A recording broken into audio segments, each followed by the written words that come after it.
I don't do the most, but I do a lot. I'ma make a toast, cause we still alive. No big, I feel like Pac. I shoot a shot. I'm coming in hot.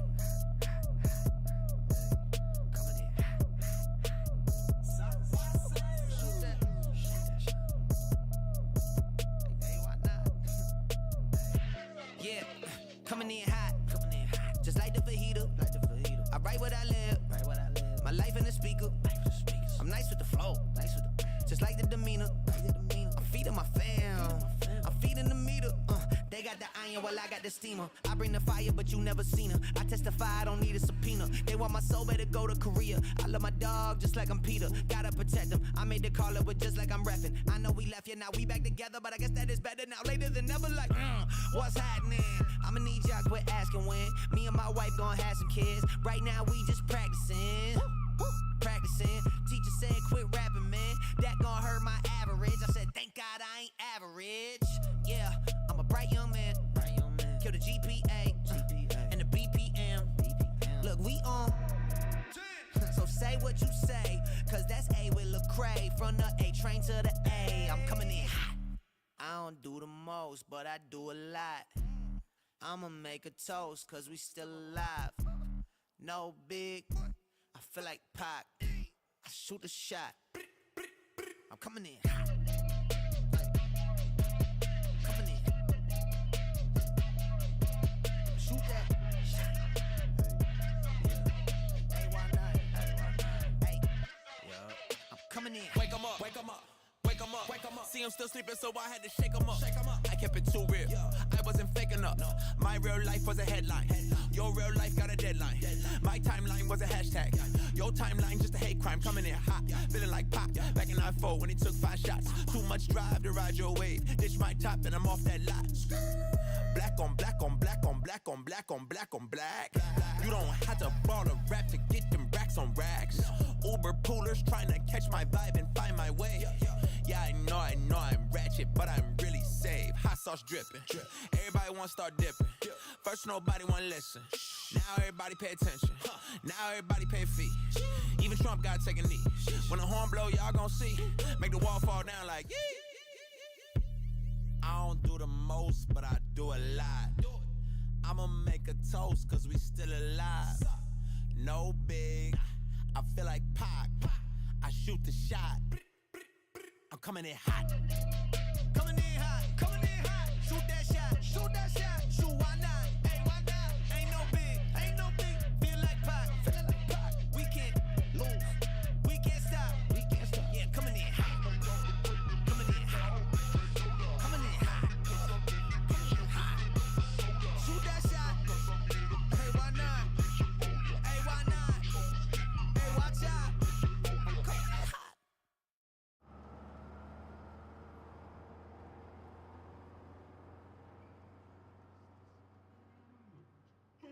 Just the fastest man alive. We are live. We are live. We are coming in hot here. Bear down, Chicago Bears. We are feeling the groove today on the show. That's right, Jay, jump in here, celebrate with your boy. Yeah, the goose egg is gone.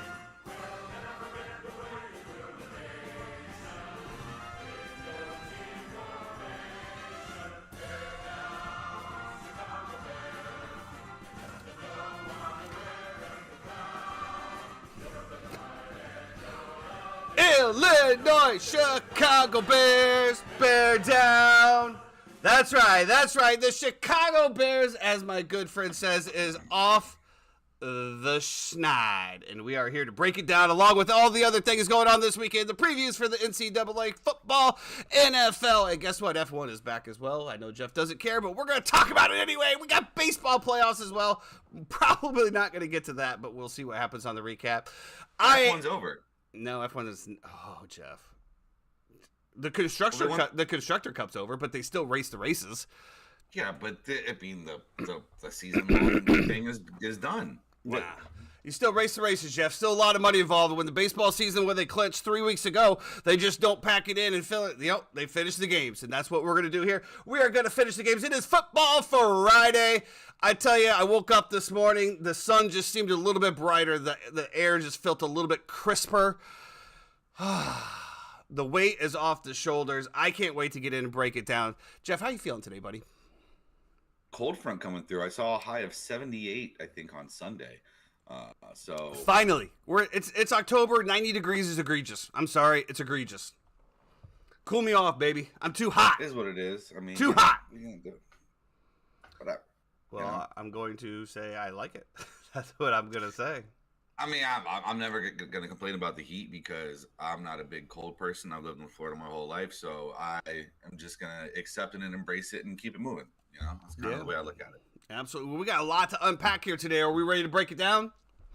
Let's jump right in, man. Well, let's jump right into the Chicago Bears going into Washington and manhandling the Washington Commanders. We saw the same script that we saw versus Denver, but they were able to hold off. We're going to break into that coaching.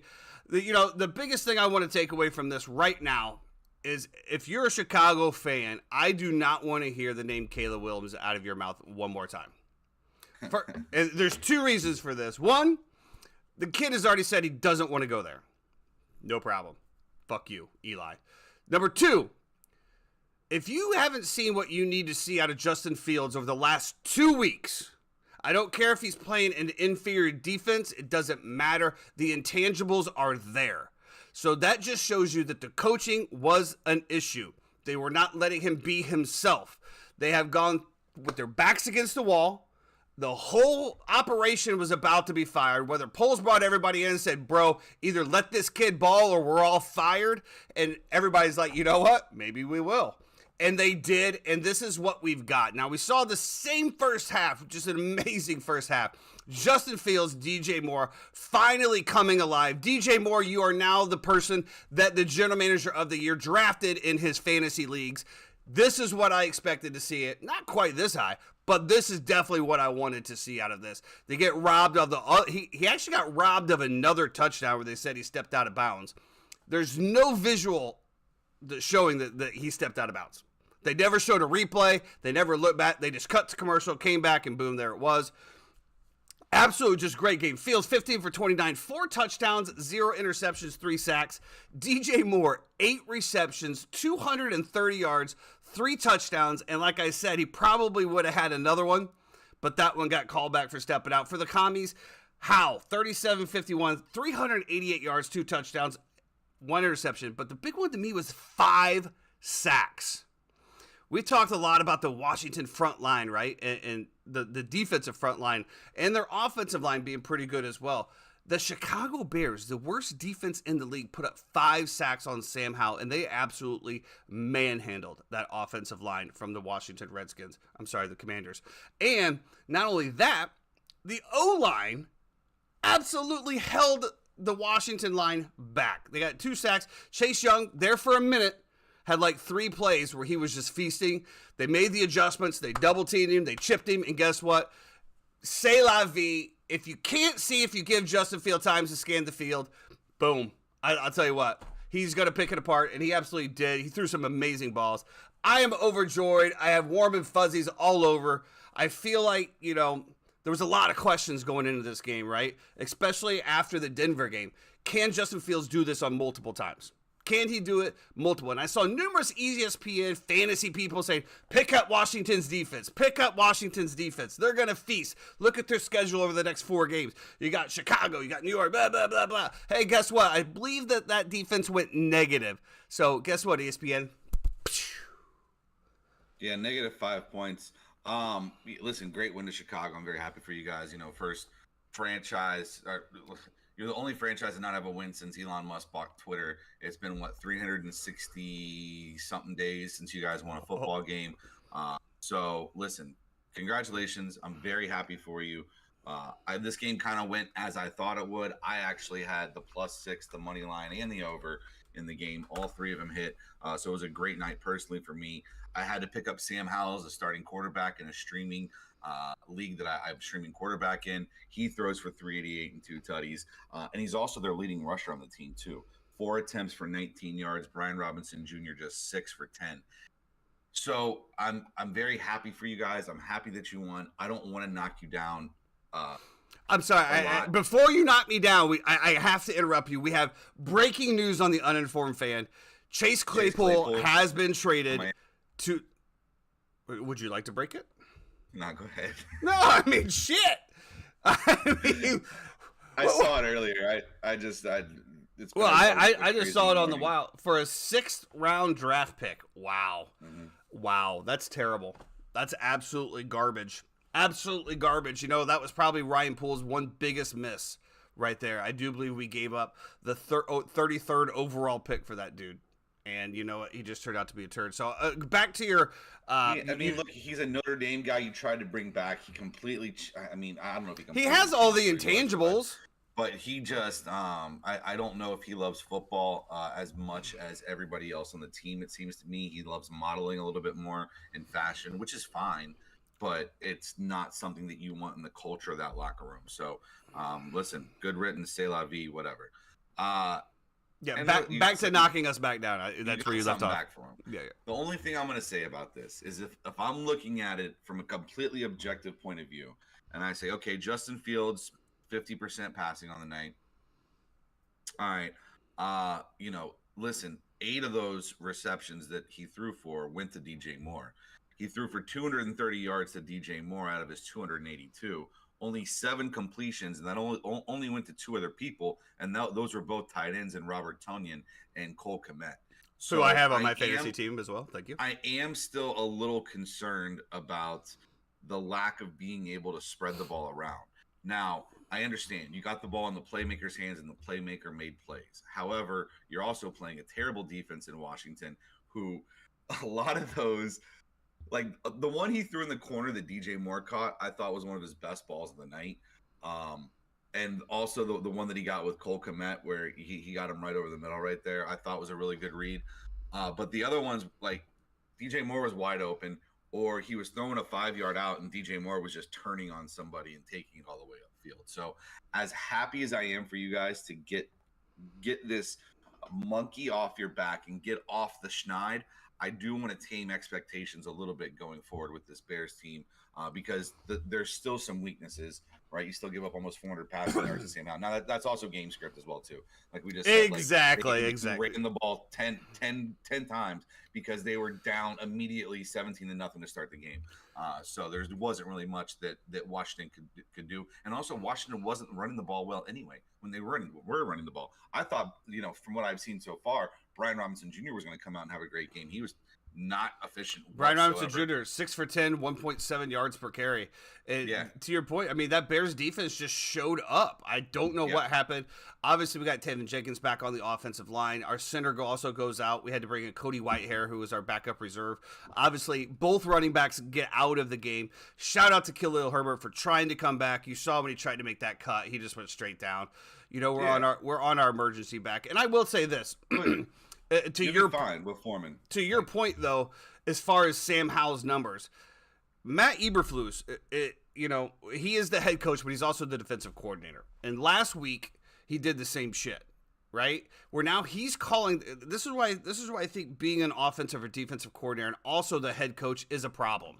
Because you are the end-all, be-all. There's nobody going to be chirping in your ear saying, hey, this needs to change, because the buck stops with you, right? Yeah. So we saw this exact same performance from Chicago against Denver. Absolutely lit it up. Then what do? We go to a conservative run-style game in the third quarter. We start playing prevent defense, and prevent defense prevents nothing. I've said it so many times. It boggles my mind that teams still try to do this. What happens? They go down. Justin Fields gets out of his rhythm as far as throwing the ball. We're just handing it off 3 times, trying to run clock. We end up losing the game. So fast forward back again now to the Washington Commanders game. Exact same thing. DJ Moore. Boom. All day long. First half. What do? We go right back into the same shit. Same shit. Commanders go down right away, score off the first drive. It's a 2-possession game. Bears go 3 and out. I'm just sitting here like, not 2 weeks in a row. Not 2 weeks in a row. You are not going to do this. And thankfully, the defense finally stepped up a little bit, but the offense kept its continuance, and they kept taking shots. And to your point, as far as the continuity of the other receivers, if I'm running a play, DJ Moore is always going to be my number one receiver. So if he's always open, I'm always going to throw it to him. Darnell wasn't necessarily open on that last 3rd and 2 where he threw the out to him and Fuller jumps the route and missed the one where he threw it up real high.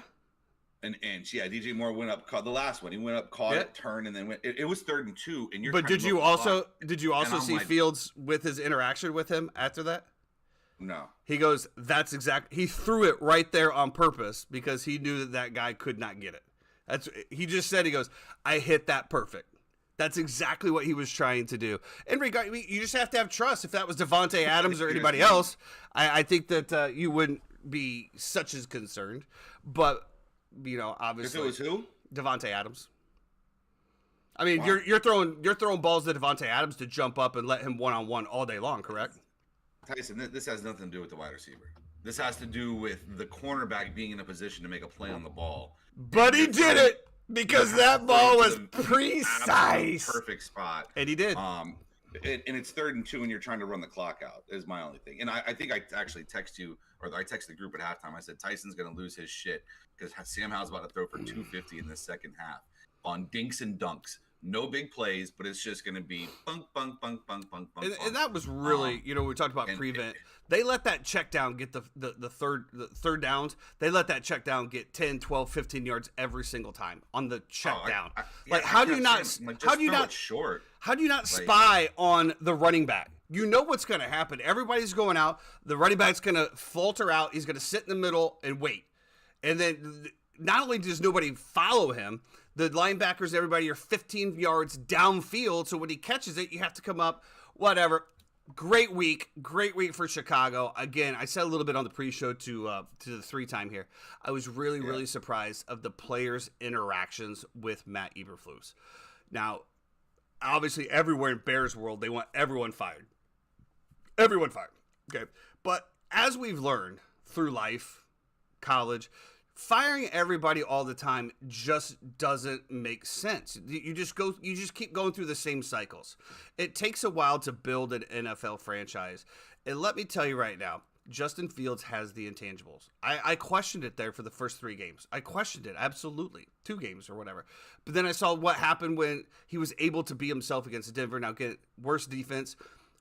The Commanders don't have the best defense, but we've always touted that front 4 of the defensive line and being able to get to the quarterback. The Bears offensive line did an absolutely great job. They gave Justin Fields all day long, and he made the throws. Of course, he missed a couple, but everybody's going to miss a throw here or there. I think that if you're the Chicago Bears, you got to feel good, man. I know that we're 1-4 now, but you got to feel good. Got to feel good. You're going to have 2 picks more than likely in the top 10. You might have the number 1 overall pick again. Yeah. We'll see what happens. I don't think we're going to have the number 1 overall pick because I think that this sparks a Bears offense that is going to be deadly the rest of the way out. We're only, we're 5 weeks in now. They have the 5th week. So, we got 12 more weeks. I've seen, you are 75% to have the number 1 pick because you have Carolina's pick. Yeah, yes, I apologize. Yeah, so we still have, I meant from our pick alone. As it sits right now, we have really good at having the number 1 pick. As it sits right now, we have the number 1 and number 2 pick. And I saw something, where somebody was like, they said, "Oh, I think Carolina needs a number 1 receiver. They should trade DJ Moore back to them for Carolina's next number 1 the following year or whatever." If you were trying to actually tank, but obviously, and let me just cap this off here while we're talking about the picks real quick. Here is my projection for the Chicago Bears and what I feel like they should do. If they do get the number 1 overall pick, you absolutely trade it once again. You trade it. Everybody's going to be vying for Caleb Williams. You could probably get probably the most that we've ever seen in an NFL draft for the number 1 pick this year, if Caleb Williams decides to go. but we all know he already came out and said, I can make more money staying in college football than going to be a rookie in the NFL, which to me, that's just a little weird to me.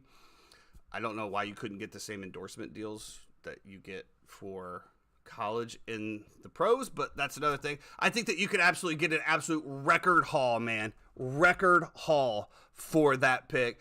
Enough to completely build your trenches on both sides of the football. Justin Fields has the intangibles. He just needs to be coached right. I think this is an absolute launch year. If I'm Ryan Poles, I'm signing Justin Fields' fifth-year option today. I'm locking him in today.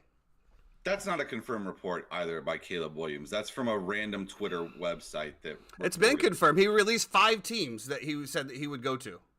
Did you see it from him personally? It was in a interview that he had. Okay. Oh, go. I haven't seen it actually confirmed. The only thing that I've seen of that being said is from an unverified Twitter, or I'm sorry, X website, whatever. Anyway, we don't need to spend any more time on this. We have a lot to get to.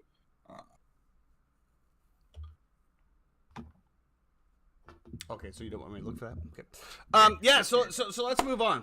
Let's move on. That's something that the 3-time can find and then come back to us at the very end and let us know. Yeah, that'd be great. 3 times if you can find out that.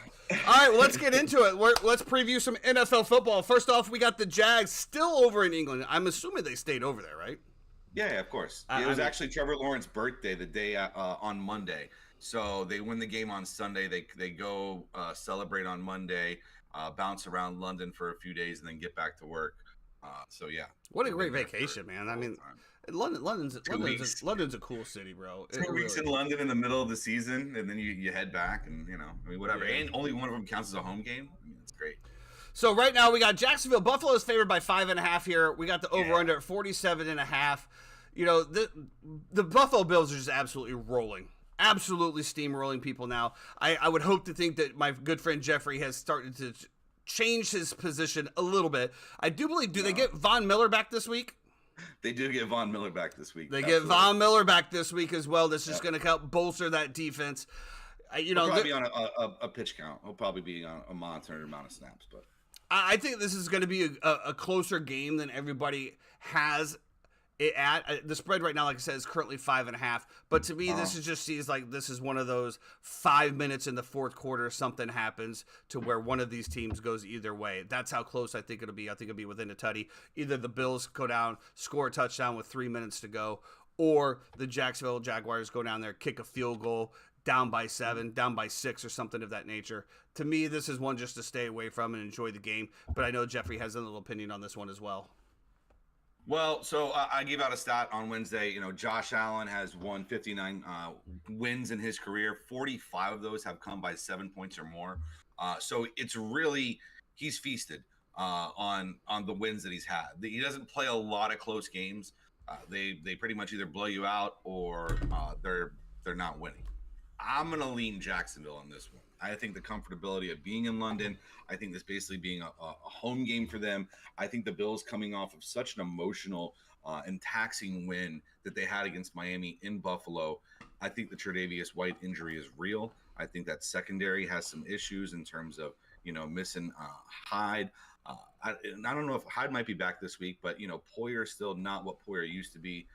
I understand you get Von Miller back. I just feel like this is a huge trap game for Buffalo, just for the emotional letdown and for the fact that you're basically going across the pond and traveling in a pretty tough place for teams to kind of get acclimated to, it seems like. And Jacksonville's been there for 2 weeks. They're acclimated. They're probably talking in British accents as we speak right now. I wouldn't be surprised to hear Trevor Lawrence go up there and call something. Hey, bruv. You know what I mean? Yeah, bruv. So yeah, they've all watched Top Boy, both seasons since they've been over there. It's been really good. So Top Boy? I'm sure you should watch it. It's on Netflix. It's a gangster flick. It's really, really nice. Kind of like Peaky Blinders? No, not like Peaky Blinders at all. It's about the actual projects of London and kind of it's almost like The Wire in a sense, but if The Wire was set, okay, just don't watch it then. Well, yeah. Anyway, we both know I couldn't get through The Wire. I couldn't get through there.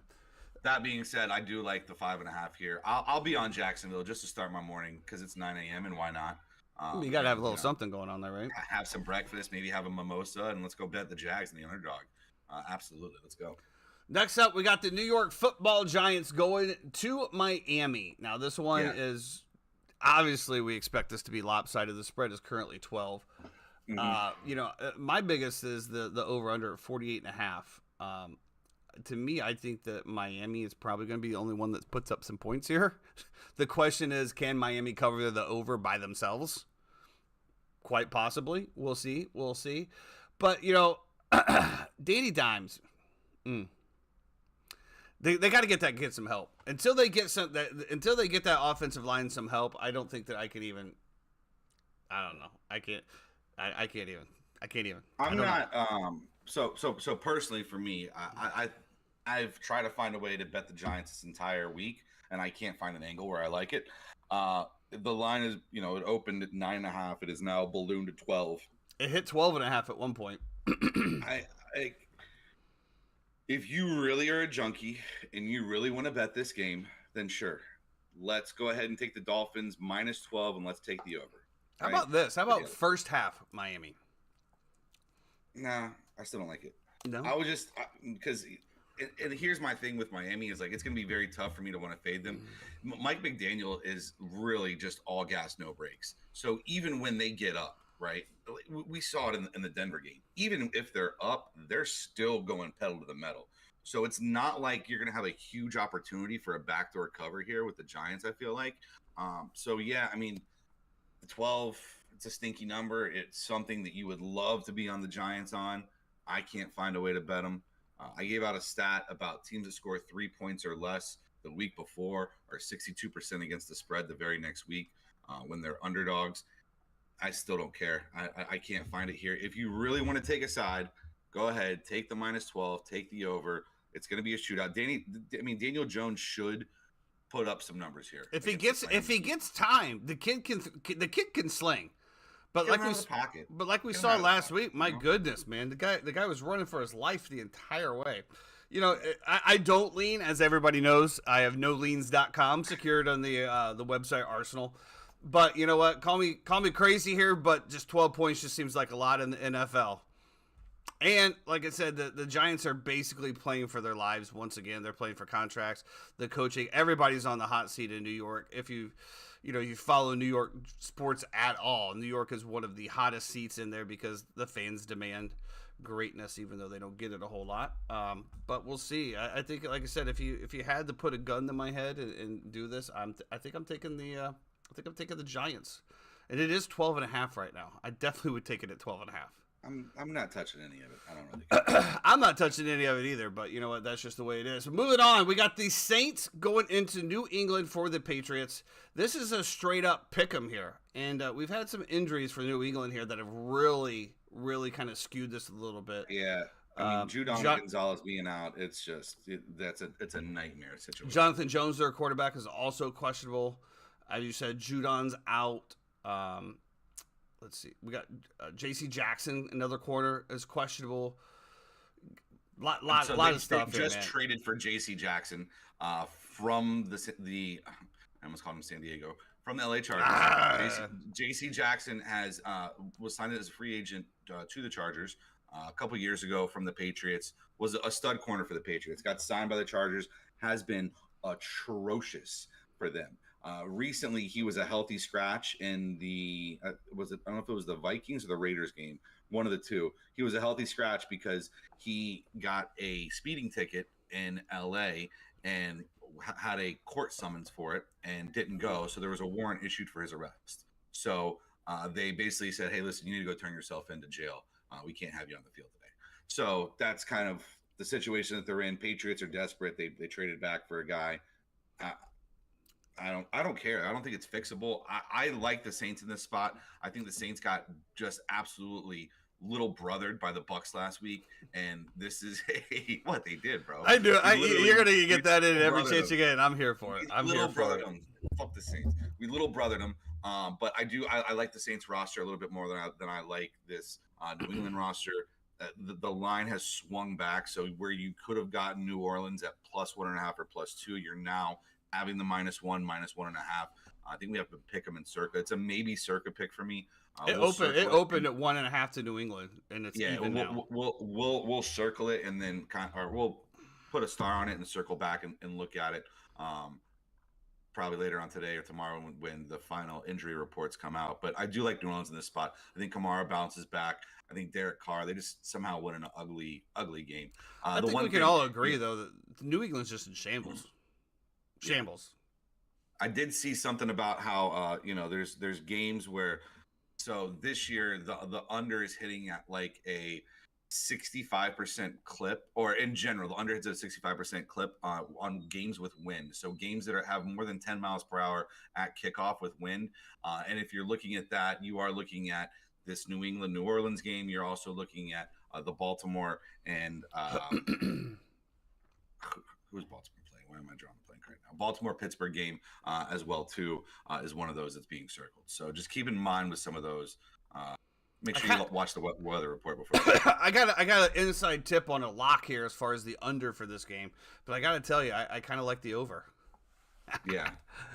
I don't know. I think I saw something about a lead pipe lock on the under here, but I think I kind of like the over. Well, that person's just going with the numbers, Yeah, absolutely.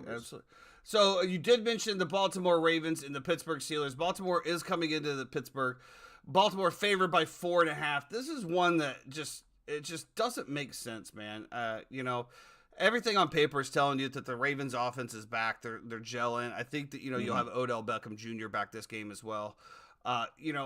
In Pittsburgh, and Pittsburgh's just going the absolute other way, right? They're in shambles. Apparently Kenny Pickett says that he is going to play with his rib injury, whatever. I think that hurts Pittsburgh in my knee bruise. He has a bone bruise on his knee.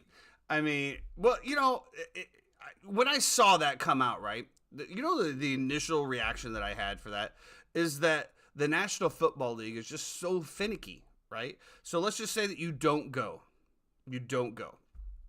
Mitchell Trubisky goes out, has a 160 QBR rating, and just absolutely torches everyone, right? 14 of 17 for 200 yards and a touchdown and runs for one, and you win the game by. And now everybody is questioning your job because you haven't played very well this year. You didn't play very well towards the end of last year. There's already people calling you trash.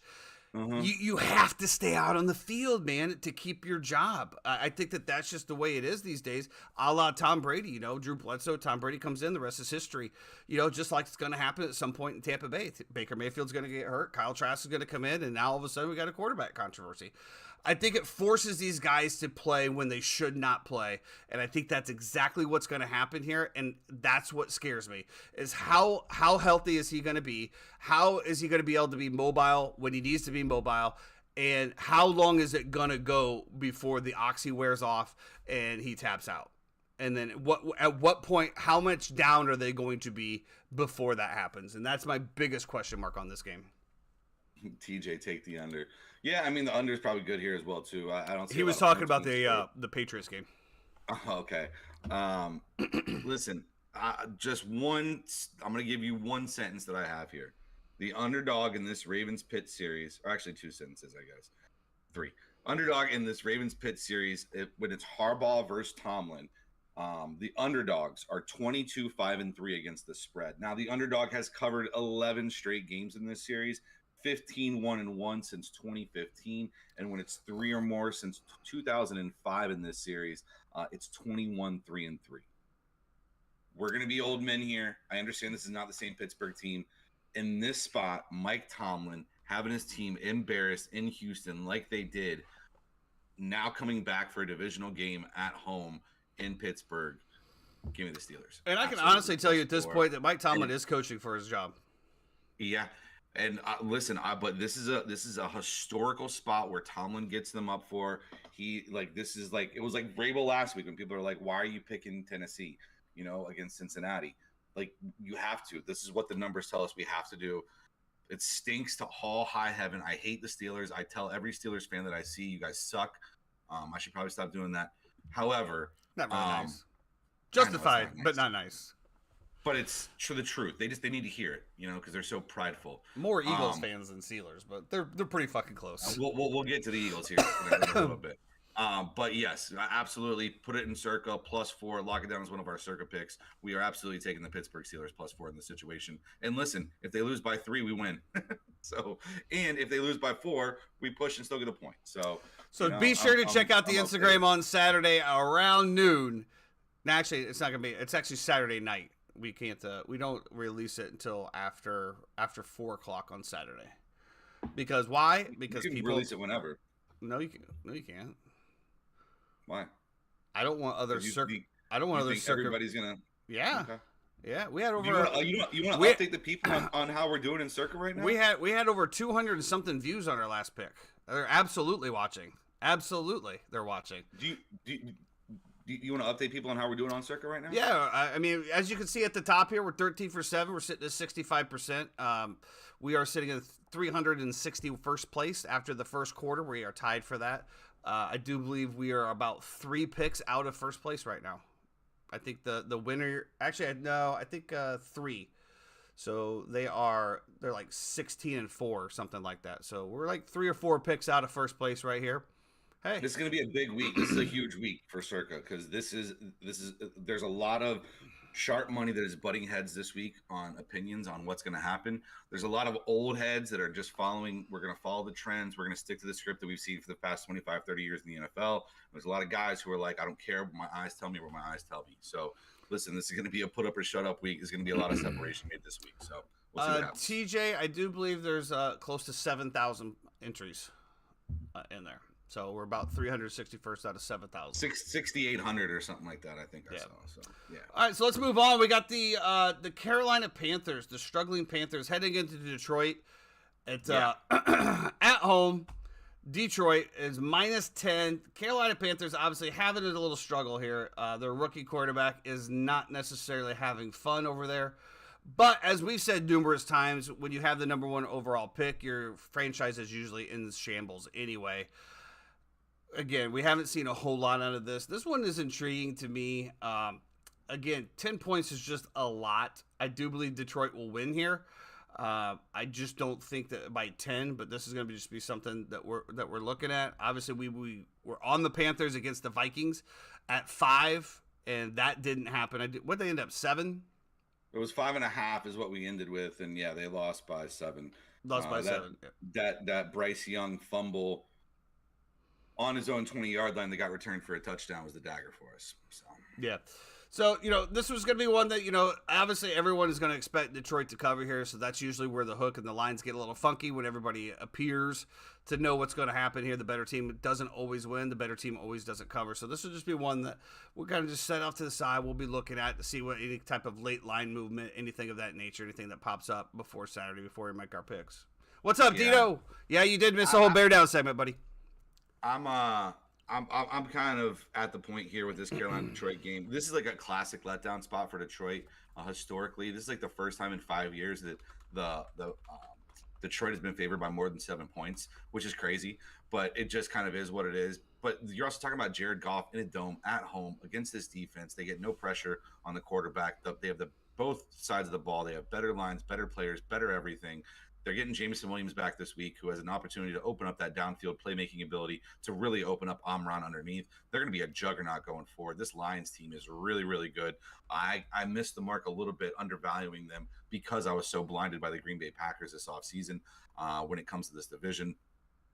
I mean, to me, it's a no bet. It's a great line. They put out a great line at 10, but it's just not going to get my money. So. Yep. And, we'll see what happens here. I would love nothing more than the Carolina Panthers to win this game. As a Chicago Bears fan who, after seeing what I've seen in the last 2 games, the Chicago Bears are absolutely winning this division now. There's no doubt in my mind whatsoever. 13 and 4. I will say this. I am not taking Detroit and Survivor. This is probably a spot where, like, you would say, okay, burn Detroit, take them, keep it moving, blah, blah, blah. But there's always something about Detroit where in spots like this where they're supposed to win and win by a lot, that it just, for some reason, They're the Lions, man. You just can't. There's always one or two, man. There's always one or two. I can't pull the trigger on them. So yeah, I wouldn't be surprised to see Carolina win. Let's get down to the dirty South here. We got the Houston Texans headed to Atlanta, Georgia this week. The line opened up at 4.5. Atlanta's been bet all the way down to 1.5 here. This is a game that me and Jeff both had circled. We think that Houston obviously had a great game last week. They're riding this super high. Atlanta, another trash game. Obviously they're out to prove a point here. This is going to be one that very, very interesting. We do have the line on Circa on this one at 1.5 as well. Yes. We are both really analyzing the Houston Texans here to not only cover but win this game. I'm sorry, the Atlanta Falcons to not only cover but win this game as well. Correct. Yes. Yeah. This will probably be one of our Circa picks. We have it circled as one of our start as one of the ones that we're looking at right here. I think this Houston team has been great. It's a tough spot for them. You come off such a huge win against Pittsburgh. You come off a huge win against Jacksonville. You're riding high. All everybody's talked about all week is CJ Stroud and how amazing he looks, and he does look amazing. But listen, this is just like in the market, right? Where we bought the Texans, right, the past few weeks because they were, a lower stock. Now that stock has risen. Now it's time that we sell that stock off a little bit because it's going to take a little bit of a dip. This is a perfect spot. There are arguments to be made about Houston because Atlanta is traveling. They've traveled the most miles of any team in the NFL this year in terms of where they've had to play. And so on and so forth. So there is a bit of fatigue. There's some stats about teams coming back from London as well. I don't care. To me, this game is going to be decided in the middle of the field. And when I say the middle of the field, I'm talking about Atlanta's center, right guard, and right tackle, because all three of those are rated in top 10 in terms of run blocking by Pro Football Focus. And I think they have a chance to just pound Bijan Robinson and Tyler Algier over the right side of that line over and over and over again, gouge them on the ground, keep the defense fresh and off the field, put CJ Stroud in uncomfortable positions. I love Atlanta in this spot. Absolutely. My biggest, this is one that we talked about. My biggest question with Atlanta is, to your point, obviously they have a great running backs back there. They have that right side line. I'm more concerned about Desmond Ritter's arm and the ability to work in the Kyle Pitts, the Drake London. And then, their secondary tight end apparently is getting more looks as well. Now, I know that a lot of defenses are scheming to take Kyle Pitts out of it. And, I don't know what Kyle Pitts' mental state is, to be 100% honest with you. I mean, it's got to be frustrating. Check, probably, yeah. It's got to be frustrating at this point, yeah. To go in there all day in and day out and not get any touches. And we both know that a lot of these players, while it is a team sport, they are looking for some individual stats here. That is my biggest concern here. Also, the Atlanta Falcons defense has been thrashed a few times. They do tend to give up the deep balls as well. Obviously, we've seen Tank Dell and CJ Stroud and that Houston offense look really, really good. He's had multiple over 300-yard games. It's going to be one again. We are in Atlanta this time. There actually is a home field advantage in Atlanta now. That's awesome. It never used to be. But we'll see what happens. Can the crowd get loud enough to impact CJ Stroud and that Houston Texans offense? And can that offensive line of the Atlanta Falcons hold back the Houston Texans? It's going to be a great game. It is. It's going to be a live crowd. A lot going on in Atlanta this weekend. Obviously, go Braves, chop on. We got the Phillies starting off on Saturday night. Bunch of moving in for baseball. But chop on. What exactly are you chopping? Are you chopping trees? Are you chopping trees? Are you chopping trees? Absolutely. We're chopping trees. We're chopping anything that gets in our way, baby. We're chopping, baby. Chop on the sequoias, baby. Chopping down trees. Yeah, no. Listen, I love Atlanta in this spot. It's going to be stinky. There's a lot. Everybody's all over Houston. You could probably even get this line by the time this line hits opening time at Sunday. You'll probably see it move a little bit more toward them. So you might even be able to get Atlanta 2.5 at some point. So anyway. But yeah, I love Atlanta. Atlanta 2.5. They're favored. Hmm? Atlanta's favored by 1.5. What I meant is that the line is going to move the other way.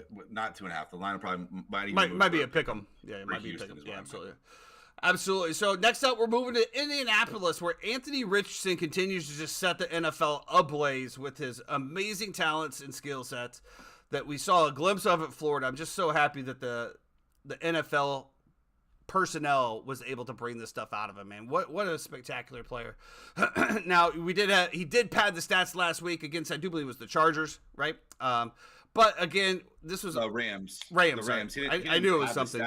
He had a terrible first half, and then the second half he came out and turned it on.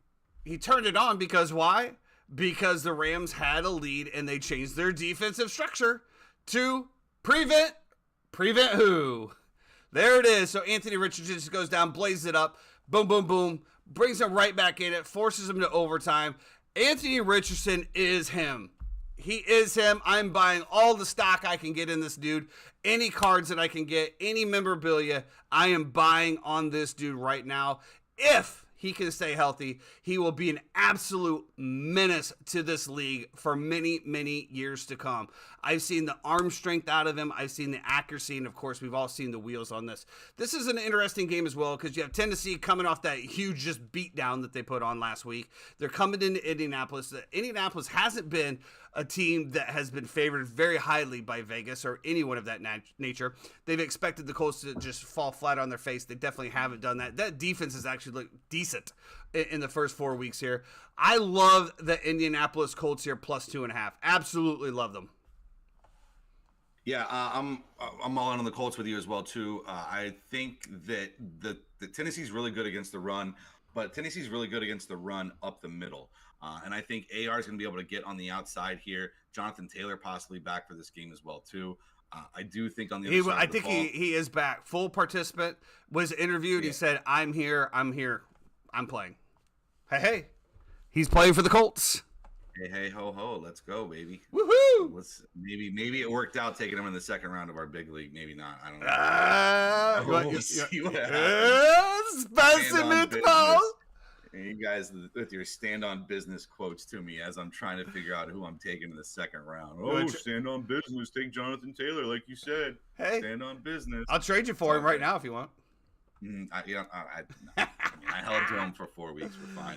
I love it. I think it could be a Jonathan Taylor come home party. You know, there was a fun stat that I had that teams that won by 20 points or more the prior week are only 42% against the spread.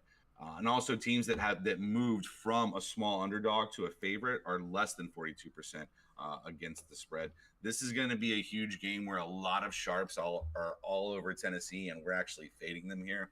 So, yeah, whatever. I don't care. Let's go with it. Listen, man, big balls, whatever. Put them on the table. Let's see what happens. This is where the men separate from the boys. I love what this coaching staff has done for Indianapolis as well too. I think they've done a phenomenal job this year.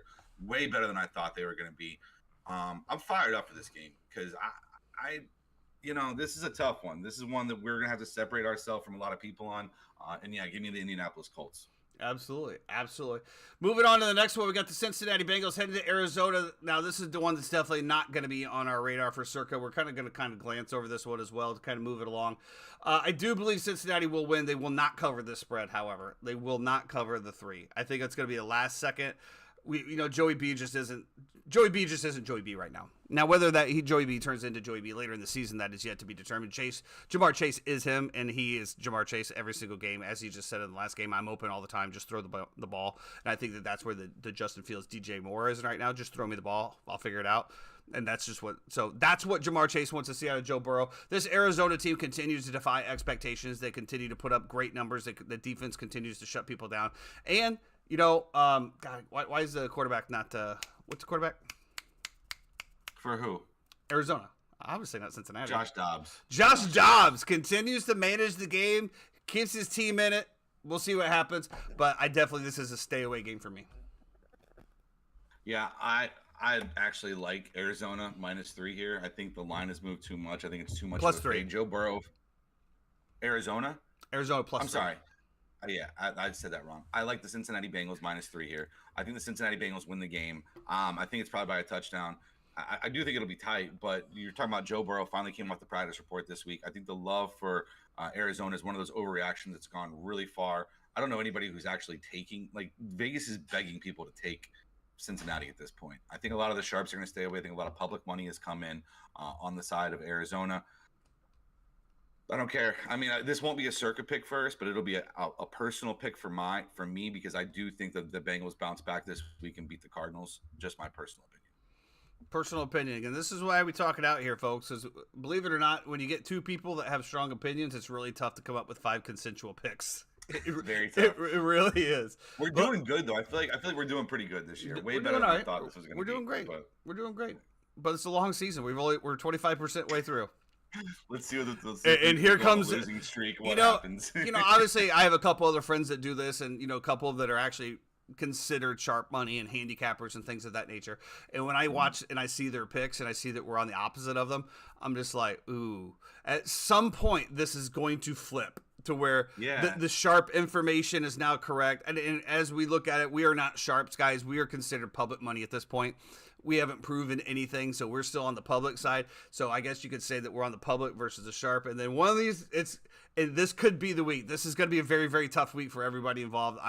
It's going to be some serious mathematical Rain Man type shit. This is the separation week. Yeah, we're the slightly informed fan, for sure. But listen, I mean, so far we've done okay, and we've done Sharks fine. aren't always right. We're 65%. I mean, that's making money every day, every week. So that's what it is. Moving on, we got what's funny is it real quick. I heard this stat you mentioned about the public and the sharp. So for the past 20 years in a row, the public loses every single time, and if you fade the public, usually you're going to win. This year, the public side is hitting at a 59% clip. Yeah, and see, we're 6% ahead of public money too, so we got the best of both worlds. The only thing that tells me is that that's going to come back. The regression will come back to the mean, and eventually the public will get absolutely dogged out. And hopefully we're on the right side when that happens. Hopefully we've switched gears by then to make sure that we're following the sharp money. Well, following some more sharp money, we're headed out to L.A. where the Philadelphia Eagles travel across the country to take on Sean McVay and the Los Angeles Rams. This spread here is looking at 4, over under at 45.5. This is a game that I had circled that I think it's going to be very close. I mean, you got the Rams +4. I actually think that that's a juicy number. However, I don't think that that's going to be a line that can stand. I feel like this is, again, one of those ones where God bless Sean McVay. This isn't a field goal to cover. And I think Vegas did this on purpose. It could be for the push. I think to me, this is just one of those games that I want to sit back and see if the Eagles can still continue their amazing performance that they've had so far. And, I hate them for bringing in that stupid tush-push thing. I mean, my God, watching the Bears do that, I just want to rip my eyeballs out the other day. So we'll see. Again, we are traveling across cross-country. That usually does not bode well for that team that travels cross-country in 3-hour time difference. We'll see what happens here. Again, if it was at 5.5, like the spread opened up, I would absolutely love the Rams here. But now it's down to 4. I think it's one where I'll just stay away. So I actually love the Rams here. This is kind of we talked about that before, didn't we? Yeah, but it's okay. I just talked myself out of it. Yeah, you talked yourself out of it before I was able to talk you back into it. There's certain games that we have to pick here, and we have to feel like there's a good side for us. Is Cooper Kupp back playing this week? I know he was practicing. I know his practice window was open. I know that it looked like he was trending in the right direction. To me, this is just a classic Sean McVay game. And if you look at the Eagles, Kupp is playing this week. So they haven't been great. Like if you look at, let's see, week 1, they give up 20-something points to the Patriots, right? Week 2, the Minnesota Vikings put up 28 points on them. Week 3, okay, so week 3 was the Tampa Bay game. I think you got to throw that game out. To me, that was an outlier. Tampa Bay just had some very unfortunate situations, big drops by Mike Evans. Otherwise, that game was going to be a lot closer than what it was. And then last week, they come out and they give up 31 points to the Commanders. So this who the Bears shut down. Yeah, like this defense to me is not what we still think it is. I think that this offense is still warming up without Shane Steichen there as well too. This is to me kind of a trap game. The Eagles are coming off that overtime win as well. I like the Rams here. I do. I think the Rams are playing together as a football team. I think Stafford gets his favorite weapon back. I think Nakua is still going to be real because you're still going to have guys double teaming Cooper Kupp. That's going to open up things for Nakua on the outside. Kyron Williams has been running the ball very well as well too. If it's one thing that we've seen from Sean McVay over the years, he's going to figure out a way to scheme to get Matt Stafford away from Jalen Carter and the boys. And this is number 2 game, right? This is going to be the second one that we have where the Sharps are going to be all over the Eagles. But we're taking home dogs plus points, who I think are good football teams. So, yeah, give me the Rams plus 4. Lock it in. Let's go to war. That's all I got. Moving on quickly here. As I bring up the Kansas City Chiefs Minnesota Vikings breakdown, the banner picture is Taylor Swift screaming from the suite. This is if what she's in Minnesota. I'm pissed. She's going to Minnesota. The question is how many celebrities are going to be with her. I mean, this is just absolute mania at this point. You know what? I kind of feel bad for Travis Kelce because he's in a no-win situation here. If he's like, you know what, this chick's crazy, whatever, I don't want to see her anymore, and they decide to split up, he's done, bro. He will be chastised by the entire country. Could you imagine 50 million Swifties coming at you? You'll have to disable all social media. You might as well just not show your face anywhere, especially if you do something wrong, right? If you do something wrong, or let's say there's something happened, maybe you something like that, you're done, bro. You are done. You are done. I saw a tweet. I was dying laughing. It said, if Travis Kelce wants to melt down the internet, just come out on X and put out the pussy is mid. and the entire internet would just completely collapse, bro. Like, that would be it. Like, oh my goodness. Yeah, you might have to delete everything after that. So let's get into it. Kansas City, Minnesota here. This is something that opened up Kansas City -6.5. That line is way too high. Was way too high. We've seen Kansas City defense. We've seen them show up, be a top 5 defense, and then we've seen them show up, be a top 15 defense. The secondary is still a little bit questionable for me for Kansas City, and that's where the Minnesota Vikings are going to attack. I think that this, everything on paper is going to say that this thing is going to go over. And when everything tells you that's going to go over, usually it goes the other way. So we'll see what happens here. Again, jerseys worldwide. The Me Too movement would be pissed, bro. It would be bad. It would be bad, dude. He would have to move. He would have to, he'd have to go into witness protection. Like, they'd be camped out at whatever stadium he's out, bro. They would be camped out. Just this is when the time when you would bring back tomatoes, heads of lettuce. We're doing the walk of shame. Yeah, we'll see. Well, I'm like, dude's already got his bag. Like, he's on every commercial that there is right now. I mean, absolutely. Let me see. So I know that everybody's going to be on Kansas City here, but let me tell you this. I think this is just one of those games. It's a little weird, right? It's a little weird. Kansas City might win, but they're not winning by 3.5.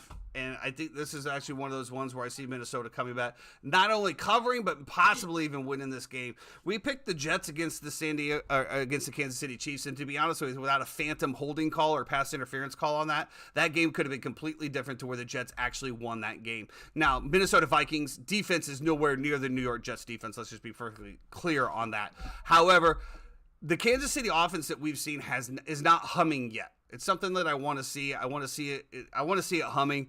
To me, this looks like a trap game. I mean, 52 is a lot of points here. I mean, we're talking about 26-26. I think that's a lot of points. I just think it's a lot of points. But we'll see what happens. To me, this is going to be one of those ones where I just sit back and root for the Chiefs anyway, because as I said, the Minnesota Vikings will be tied with the Chicago Bears, and that's just one more team that we're going to move up on. I mean, for me, I'm going to have the over. Absolutely. Probably one of my plays of the week. Probably my mortal lock of the week. I said it on Wednesday. If you want to lock it in right now, 52, I think is fine. I don't care. The Vikings defense isn't good. Kirk will be able to move the ball on this team. Kirk back at home at 425 against the Chiefs. I just kind of love this spot for him as well, too. Now, the line to me has moved a little egregiously. I don't see Mahomes taking a knee when they're up by, 3 anymore. I see him punching that thing in. Shout out to you, too. Shout out to you, Patrick. Yeah, appreciate you, Pat. Thanks, bro. My dog. So, listen, I do. Unbelievable. Unbelievable. Like, just no respect whatsoever. We're trying to build something here, guys. Either jump on, just like my wife the other day. She goes, the only thing that you're actually consistent about doing is doing that show, and that brings in no money. And you know what I said? I go, Rome wasn't built in a day, honey. Like, well, and like we can't use our 6-inch voice. You know what I mean? Like, do we need to? We need to be here. Remember that in school? I just put a lock on the door down there, so she can't get up yet. She can't get up. I have a door. I know. Door. This is an open space. I don't know what to tell you, bro. I don't know what to tell you. You get some drywall and build something. All right, wrap it up to take care of Minnesota. We're running way behind here. Way behind. Wrap up the take on Minnesota. Okay, I mean, I don't. I guess the sharp plays on the Chiefs. I'm going to take the over 52. Absolutely. I think 26 is viable. And listen, neither of these teams are stopping. It's in a dome. There's no weather to worry about. It's a track meet. Go get it. Go get it. One of the games that I definitely had circled here is the New York Jets going into the Denver Broncos. Now, originally when this first came out, I'm like, I love the Jets here. And then after further analysis and just deep dive, I feel like this is an absolute trap game for the Jets. I just think that when it first came out, I was like, give me Jets 2.5 all day long. Zach Wilson's humming. He's got that offense. He's zipping the ball. But to me, this just feels like one of those trap games, man. Where all my instincts are telling me to take the New York Jets, and everybody is taking the New York Jets at this point. So that just tells me that I'm on the wrong side here. And after the win from the Denver Broncos, obviously they beat a bad Chicago team. But as we've known, you just need a little bit of a spark to get the Kinder smoke in there, to get the fire going. And, the Denver Broncos finally have something to look forward to going back home in the high altitude. Jets going across the country again. I don't know. I think this is going to be a stay away for me on this one now. Completely agree. I mean, it opened at 3.5, down to 2.5. And look at the over/under movement, right? Opened at 39.5. It is now 43.5. So that's just telling you that they think it's going to be, one of those up and downs. I don't know. I don't have a read on it. I don't know which Zach Wilson I'm getting. I do think they came together a little bit for him last week, which is beautiful to see. But until you can show me 2 weeks in a row that you can do it, I can't trust you. So I can't. But like I said, I mean, the Denver Broncos have to do something here. I mean, that whole fan base is about ready to revolt. There's already questions about Sean Payton, whether he can succeed in coaching in this era now. This new era, versus what he did. I mean, I don't disagree with it. I don't disagree either, but I mean, we're talking about 4 games into a season here, man, and we're already talking about the legacy of a coach on a shit team. I just the mainstream media to me just is something else. Let's get on to the game of the century. Right, I'm going to say that game of the century, the Dallas Cowboys going to the San Francisco 49ers. This game is going to be probably one of the most watched NFL regular season games, I believe. We got it Sunday night, prime time. Man, dude, I'm excited for this game. Can the Dallas Cowboys defense stop Christian McCaffrey, Brock Purdy in this 49ers offense? Can Dak Prescott win the big game? No.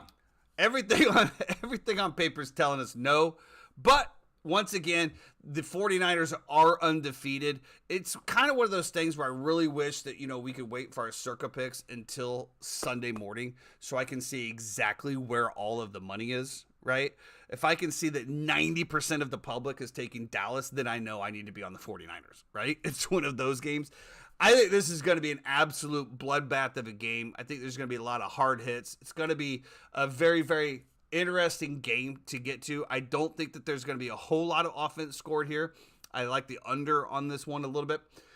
But I do think that San Francisco probably gets it done here. Love San Francisco in this spot. I think San Francisco has the better roster. I think San Francisco has the better quarterback. I think San Francisco has the better coach. I think they're at home. Everything tells me San Francisco. And I hate the hook, though. I hate this hook. I hate the 3.5. Why? But why? Because I feel like it was 4. I would hate it. I probably wouldn't take it. Because I look at it this way. We expect the 49ers to win this game. Worst case scenario, right? The worst case scenario is they win by a last-second field goal. That's the worst case scenario. I don't see them losing the entire game, right? The worst case scenario is the 49ers win on a last-second field goal. That's 3 points, and I just lost off the hook. That's why I hate the hook. The worst case scenario is that we were right, they won, but we lost by the hook. Correct, but we still lost. Because we're not playing the money line. You're talking about the worst case scenario is only like 20% valid most of the time, right? Like there's 20% this way, there's best case scenario 20% that way. I would say it's closer to 40 in this game. 60% that's in the middle. So to me, I think 49ers better offensive line, better running back, better quarterback, better wide receivers, better defense all around, better coached, everything. You know the biggest thing, honestly, home. when I look at this game that scares me is the number in their loss column, the San Francisco 49ers. That is the biggest thing. Why? Because nobody likes a team that goes undefeated, and this is probably going to be one of their toughest matchups of the entire year. This is probably the one time where Vegas can put in a little something to get that one loss on the column, and that's what scares me about it. Don't you think Vegas would rather have them win the game and be undefeated? Vegas doesn't give a shit as long as they make money. Okay. And that's so we got some interesting games on that. That's going to cap up the NFL recap for us. We're going to make sure that we're going to put out our Circa Picks Saturday afternoon, evening sometime. Make sure that you're following on Instagram to get those up. We will also have our NFL Mortal Locks of the Day on Sunday. Jeff has already put his out with the Kansas City and Vikings over. I think it was over 52. Now it has moved to 52 and a half. So just remember that he had it at 52. But if he liked it at 52, that means that he thinks it's going to hit 53. So bet with comfort. Let's How about this? I'll give you this real quick. You said that San Francisco has to lose at a certain point, and I agree with you. But I don't think it's this week. I think it's the following week against Cleveland. They're in Cleveland on a 1 o'clock game on the road. You're talking about a defense. They're going to be coming off of a huge win in Dallas on a Monday night. That is the spot that you're going to fade San Francisco. I like that. I like the stat that the 3-time just put in there. 49ers also ended the Cowboys' last 2 seasons. Yeah. That to me brings up revenge. That No, it just means you're a better football team and better coached, and Shanahan's a way better coach than Mike McCarthy. And you really trust Mike McCarthy in end-of-game situations? The reason that the Cowboys lost the past 2 is because of end-of-game situations and how bad Mike McCarthy is. So I'm just definitely not trusting that side. I'm just saying, when you look at a team going versus another team, and you look at a team that's going to end up being 3-0 versus the team over the last 3 years, I mean, it's a tough feat. It's a tough feat to beat the same team twice in 1 year, right? Or to beat them twice in a row. However, beating them 3 times in a row, it's tough. It's a tough thing to do. I absolutely agree with you. I think that Shanahan will scheme better than Mike McCarthy, but I do believe that Dallas roster is a very talented roster and have the capabilities to compete with San Francisco. But to your point, it's who shows up, right? Who makes the plays? And I don't think it's going to be a blowout. I think it's going to be a contested game. So it's going to come down to, guess what? Turnovers. And, I guess I have to give it to you there. Who has the more prone turnover offense? Also, the Dallas Cowboys. Can I give you one more thing? So before last week, the Cowboys were actually only 3rd in the NFL against the run and giving up 6.3 yards per carry. Now they're going to play San Francisco in San Francisco, where Christian McCaffrey has looked unbelievable this year. But they've also played some pretty shit teams to start with, right? Who, the Cowboys? Yeah. So why is that? Well, we're talking about defensive. No. When we're talking about defensive statistical numbers, James Conner was gashing them. I'm just saying. The first 2 games, didn't they do really well? First 2 or 3, the Dallas defense.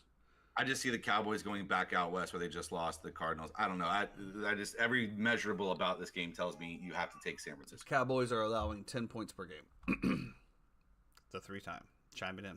We'll see what happens. But good thing is they gave up 3 to the Patriots last week. So let's not talk about Bailey Zappi and how he played quarterback last week.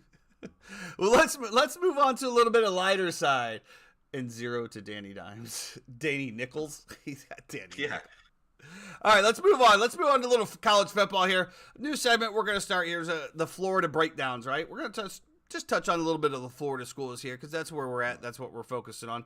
Vanderbilt's coming into Florida. Florida is favored by 18.5 here. This is definitely a statement game for Florida. They need to get back on track. Billy Napier needs to get that offense rolling. He has struggled with it. They're only averaging 19 points a game. And keep in mind, they also played the Charlotte 49ers in there. To everyone's point, it does seem to the Florida Gators just play to their competition. It's not like they continue to play, top level. So we'll see what happens there. Virginia Tech going into Florida State. Florida State minus 24 on this. Florida State sitting in the number 5 spot. Jeff, how are we feeling about the Florida State Seminoles this week? I'm honestly, I didn't know we were doing this, so I haven't really broke down any of this. So I'm kind of doing it on the fly right now. We always talk about college. Yeah, but I just didn't know we were doing the Florida swing in terms of. Well, we only got 2 extra. We got we threw Miami and UFC. No, I know, but I had like top 25 ready to go. I didn't have like. Oh, that's coming next. Florida stuff ready to go. So we go on the fly here, boys. This is what we do at the Other Foreign Fan. Yeah, listen, the number one thing for Florida State, in my opinion, you got to get back to running the ball. This is 3:30. This is at Doak Campbell. It's a sellout crowd already. It's you can't get a ticket to the game. 24. I mean, sure. I don't know. Probably. It's a lot of points. 24 is a lot of points for a divisional game. Who knows? I just want to see how Florida State runs the ball. I want to make sure we came out of the bye week healthy, no injuries, and we're able to sustain that to further ourselves down the road this season. But I'm not worried about us getting upset here. This is not an upset spot. No letdown. Like no letdown materials. Not a letdown spot. Over under is 53 here. Yeah, I don't know. I'd probably stay away from that too. I could just see this being 32-0. It's tough to bet on your own team. It really is. But I could see us shutting them out and scoring 30 or 40 points. Well, let's move on down to Miami. Viva la Miami. Bienvenido a Miami. Georgia Tech heading into number 17 Miami. They are favored by 21. You know, TJ, we threw this little nugget in here just for you because I know that you're a closet Miami fan, even though you're a full-blown Colorado Buffalo player. And just keep that in mind. At the end of the show, I actually have a whole thing on here about Colorado segment. So don't worry, we are going to get to that. Miami got a little cupcake walk here, minus 21 against Georgia Tech. Miami is looking good again, man. I tell you what, they got the team on the track. They're looking good. They're humming. We're looking to continue this momentum, take care of business against Georgia Tech, continue to keep making your statements, and continue to keep moving that program forward. Yeah, absolutely. You know, and listen, I'm sure the 5,000 fans that show up to watch this game are going to absolutely love it for Miami. And, you know, there'll be more Georgia Tech fans there probably. 8:00 p.m. on ACC Network. So there's a booming network. Be great. Out of Central Florida here, we got UCF headed out to Kansas at -2. Tyson's Spanish sounds German. What? Awesome. Thanks, man. Anduino, Miami. Okay. Sure. UCF coming off of a terrible loss once again. Oh my God. And they're playing Kansas. I know that the quarterback from Kansas is out, not playing, and he's one of the prime cogs of that offense. So everything in your bones would say, oh, you know, we should probably take UCF here, but they stunk. I mean, that was a clunker last week. What time is this game at? I have no idea. I can't even find it on my board. There's a reason for that. I'm like searching. I can't find it right now. I'm sure Jeremy could probably speak a little bit. I mean, what a tough one for Jeremy last week. 4 p.m., guys. I mean, yeah, thanks. I thought Jeremy was a Notre Dame fan. Jeremy, go ahead and give us a UCF breakdown here if you can. Well, the Big 12 start for UCF has not gone well. They got beat by Kansas State after we lost John Rice Plumlee at Boise State the week before. Timmy McClain, a Sanford Seminole product who went to USF first and who has now stepped in as the quarterback at UCF, has looked decent at times. He also had a 3rd and 7 against Kansas State 2 weeks ago, where he ran 35 yards back to the goal line and then threw it to the 50 for a first out. So that's how UCF is right now. So John Rice is still not there. Jalen Daniels is out for Kansas, so it's a pick 'em. Give me Kansas some points. It's actually +3 Kansas. 2. +2 Kansas. Okay, at home. Yeah, give me Kansas here. Give me UCF. All right, let's going to wrap it up for our Florida breakdown. Stay tuned for that segment. Let's get into the top 25 here. Jeffrey's ready to break it down. We're going number 23, LSU -4.5 in Missouri. The LSU Swamp Bayou heading to Mizzou. I think that this line is just an overreaction of the struggles that LSU has had here. Give me LSU in the points all day long. Give me Missouri first half and LSU second half. There it is. Moving on to the Red River rivalry. Now, correct me if I'm wrong, but with the new alignment from the conferences, this game's going away, right?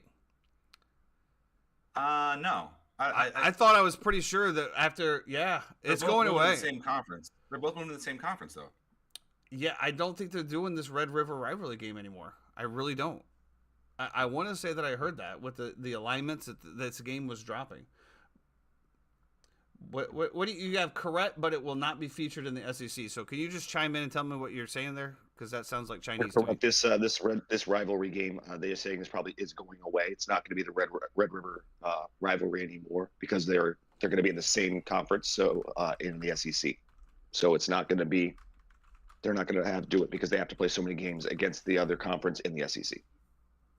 They're in different divisions in the SEC. They'll be in the same division. They'll be in the same division, so they won't. Or I'm sorry, different division. Yes, different division, so they won't play. Correct. They're not scheduling this every year. Right, because there might be years that they play each other, but then there'll be in years that they don't. Correct.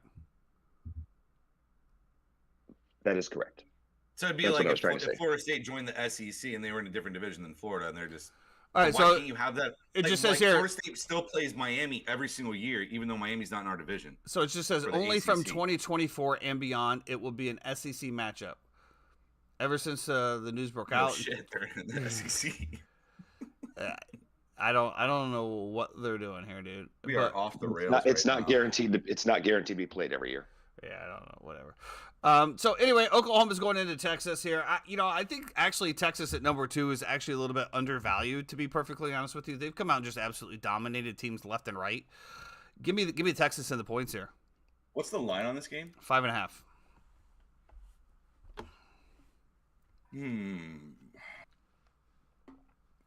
What's the over under? Don't know. I think it's 60. I don't know. I think I'm going under. Under 60 points. It's 60.5. I think both teams can play a little bit of defense here. I listen. I understand you're talking Dylan Gabriel and Ewers, and it's supposed to be a shootout, right? It's supposed to be an up and down. I just feel like both defenses are a little bit better this time. And yeah, I don't know. I kind of like the under 60.5 here. All right. Well, let's move on to the number 1 team in the nation, the Georgia Bulldogs, welcoming the Kentucky Wildcats, fresh off their beatdown of the Florida Gators. The interesting little nugget here from the Georgia Bulldogs is they're the first. Well, I don't know if they're the first team, but they're one of the teams to not cover any spread so far. They have not covered any game so far. We talked about them being slightly overrated here again. They're hanging up 14.5 on a very good Kentucky team. I don't know. I feel like this is one where it gets a little tricky. I feel like this is one where Kirby Smart uses this as motivation to absolutely curb stomp Kentucky at home. But we've seen some pretty shaky play out of the Georgia Bulldogs so far this year, and that's why I was kind of saying that I feel that they're Texas a little undervalued. I feel like they've shown more, and they've proven that they are actually the number 1 team. But when you come off back-to-back national championships and you haven't lost a game, it's going to be very tough to knock them off without a loss in the column. You know what? Here, just give me Kentucky 14.5. Georgia hasn't covered yet. Why would they start now? Probably because I just said Kentucky 14.5. Yeah. I feel like this is one of those Kirby Smart things where he came out in a press conference this week and is like, I think every team in the SEC should be ranked if I'm being completely honest, blah, blah, blah, blah. And it's complete smoke and BS. Good point. And yeah. Okay. I think it's complete smoke and BS, and I think they come out and they make a statement. I thought they looked a lot better in that second half against Auburn after, struggling in the first half. I thought they found something there. Just throw it to Bowers every single play. The kid is an absolute unbelievable talent at tight end. Somebody who I think the Bears should definitely target with one of those 2 picks next year. Why would the Bears target a tight end? He's generational. I'm gonna go. I'm gonna go over 47.5 here. All right. Forget the trenches. We got another generational talent at tight end coming up here for your Chicago Bears. So we got Caleb Williams. We got Marvin Harrison Jr. and Bowers, and you're set for Justin Fields' weapons. I think that they're fine with Cole Kmet. I would agree with maybe Marvin Harrison Jr. and maybe get some more guys in the trenches. Maybe a corner. Spend money on the trenches. Yeah, obviously. Here's the problem for the Bears. You absolutely have to, with this draft, you have to hit. And so you just have to take guys who look like they're going to be generational, because I can't trust your talent evaluation on any player that you take. So what do you mean you can't trust their player about who? God, see, now we're going to go off the fucking rails here again. Who on that talent that Ryan Poles has brought in outside of Chase Claypool are you going to say that you can't trust the talent that they brought in? What draft picks do you like that you've had in the past 4 years? Justin Fields. Ryan Poles has only been there for 2 years. Let me just put that out there right now. Okay. Justin Fields is still not his pick. Sure. In the past 2 years, what draft picks do you like that you've had? I like Tevin Jenkins. Do you want to go to 2021? When we started this show, he was so happy. And then, Jeffrey, what do you think of the game? Don't get too excited, bro. And now here we are, an hour and 15 minutes into it, and we're looking up all the draft picks that the Bears have had from the past 2 years. Yep. So 2021, Justin Fields, Tevin Jenkins, both hits. Khalil Herbert hit. Tonga, I don't know about him. So 2021 was a hit. Let's see who we got last year. These are Kyler Gordon, Jaquan Brisker, both good guys. Velus Jones Jr., kind of our punt good guys, salts of the earth. Well, they're hurt. Really, really nice guys. What are you talking about? Kyler Gordon has been one of the best corners out there. Jaquan Brisker, great. Velus Jones Jr., Braxton Jones, all good. All people playing. We're into the 5th round here. Tristan Ebner. Where is he, by the way? Where's Tristan Ebner? Did they just release him? I mean, if we didn't even have a number one, we didn't even have a 1st round pick last year, so I can't evaluate that talent. Let's just get off the Bears' nuts here for a little bit, huh? We're not going to kick us down right now. We're going to kick down Deion Sanders heading into Arizona State for this week's Colorado Buffalo matchup, because this is the segment everybody's been waiting on for college football, because we cannot go a week without talking about prime time. The Colorado Buffalo go into Arizona State as 3.5-point favorites. I'll be perfectly honest with you. I have no clue about Arizona State. I have no idea how to look at this game. So I'll let you take it. Arizona State because Kenny Dillingham used to be the offensive coordinator for the Florida State Seminoles. Went and was OC at Oregon for 1 year, and then immediately got the head coaching job at Arizona State. He's an Arizona native, Arizona State alum. So a lot of ties there. He's trying to flip this program. This is not a good spot for him to flip the program. To me, this is kind of a trap line. Arizona State has been terrible this year. I don't understand why this line is only 3.5 or 4. Definitely give me the Buffs here, unless I'm missing something. I'm just trying to bring up their schedule here. How they have Arizona? Okay, I don't agree with anything that this website that I'm looking at is saying right now. I do think Colorado wins here. Give me Colorado -4. Is what's his name back? Travis Hunter. Yeah. I think they said 1 or 2 more weeks for him. Oh, okay. Well, I think we can agree at least it'll be a decent game. This is probably one of the only time in history that Colorado Arizona State has been flexed to a 6:30 kickoff time. Because prime time is in prime time. Alabama, Texas A&M. Anything you like there? Nope. I do like Texas A&M against Alabama. Supposedly there might have been a tweak to quarterback from Alabama. I'm forgetting his name right now. Number 4, Jalen Milroe. Might have tweaked his hamstring. So the Alabama team might be a little hamstrung this week when it comes to competing with Texas A&M. And what might end up being a big win for Texas A&M. Also, you got Notre Dame and Louisville on the board as well too. Listen, Louisville 5-0 riding high. Notre Dame coming off a big win against Duke. I think they get another big win here against Louisville as well. I love Sam Hartman. I think their defense is phenomenal. I thought they got very unlucky in that Ohio State game. They had like a 95% win rate to win that game and to end up losing. I just got to put it on coaching. The other thing that I'm looking at too, 18.5 Minnesota versus Michigan. I kind of like the 18.5 here. Minnesota as a home dog playing up there, Michigan being outdoors. I don't know. I kind of like Minnesota in this spot. The 3 times also put in there, it's supposed to be 101 in Tempe, Arizona this week for the game. 101 degrees. Well, I know you don't care, but that does affect the players, Jeff, and that's what we're talking about here, okay? Okay. Well, all right. Anything to wrap up college football here? No, nothing. Travis Hunter's still waiting for a liver transplant. No, Travis Hunter's fine. He's fine. He's coaching him up on the sideline. You just said he's out for 3 more weeks. He's out for like another week or 2, they said. All right. I didn't say 3. Oh, I could have sworn 3. We'll see what happens. Well, that's going to wrap it up for the NCAA football. We do have Formula One back this week. We are in Qatar. As Jeffrey pointed out, Max Verstappen has already clinched the Constructors' Cup. He's clinched everything, so Jeffrey just wants to end the season right now. But unfortunately, there's people that bought tickets, and there's a lot of money involved with sponsors and advertisements. So actually, we do race the race. We'll see what happens here. Hopefully, it's just a good race again, and that's all we can ask for. Yeah, should be fun. Absolutely. I probably won't be watching this. I'll probably be watching football instead. But it is quick, so if you have two monitors, it's only an hour. There, Well, that's going to do it here for the Underform fan. With the Thursday night football game, the Bears winning, at least I have so much time now to be happy in life.